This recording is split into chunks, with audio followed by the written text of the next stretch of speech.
A lot of this isn't going to make sense to you, and I'm sorry about that. I'm just going to start at the beginning, with the house.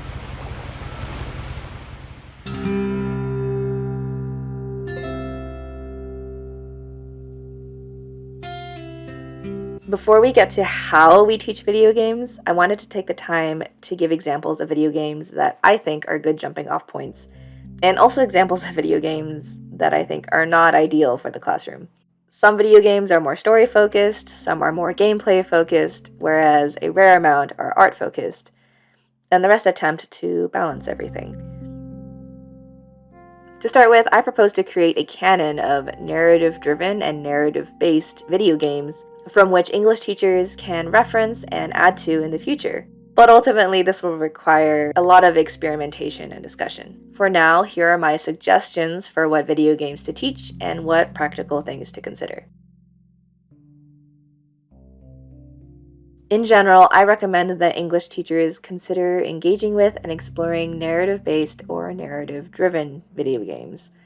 It's a good place to start and can help bridge the gap between those who do and do not play video games. There are too many genres to consider and considerable overlap between all of them, but here are a few genres I think could be good and some I think are not. In the yes category, we have games like point and click, interactive fiction, visual novels, or detective games. Generally speaking, these are games with simple mechanics and are generally easier to learn. In the no category, I would probably put games like first-person shooters, roguelites, real-time strategy games, colony simulations. These are games which generally require a more in-depth video game literacy specific to their genre, which can be more difficult to grasp for beginners. Video games can range from 2 to 20 hours of story and gameplay, so it's important to think about how long you want to spend with a video game in class. Should we consider excerpts, such as cutscenes and short demonstrations of gameplay? Is it even worth exploring more than one game? Any game which allows the player to go at their own pace is ideal. At least for now, it may be good to avoid any anxiety-inducing puzzling, combat, or platforming. Note that I'm not ruling out these games in general, just the ones that are timing-based. There are many teachers and students who don't play video games, because video game literacy is a thing, so we also need to take that into account. Video game language may change depending on the genre, so to begin with, the simpler the better. I myself am limited to a specific video game literacy, and because of that, there are many genres I feel like I don't have direct access to.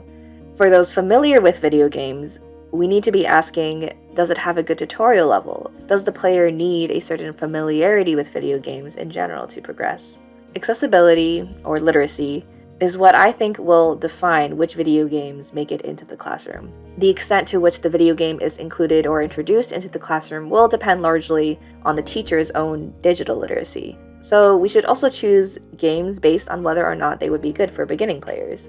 This part is difficult because it can vary so much depending on the genre.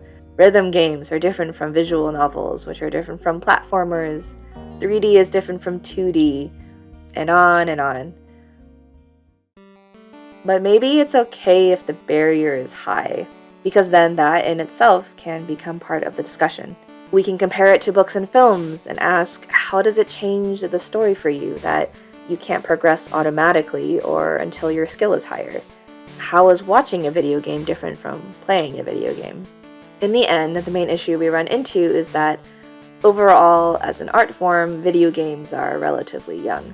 It is an industry which is continually becoming more technologically advanced and complex, and storytellers are continually pushing at the boundaries of what video games can and cannot do. For now, these are some of my suggestions, based on my personal experience with games and general knowledge of the English classroom. Click around here to watch the next part of the series, where I discuss ways video games can be taught by English teachers.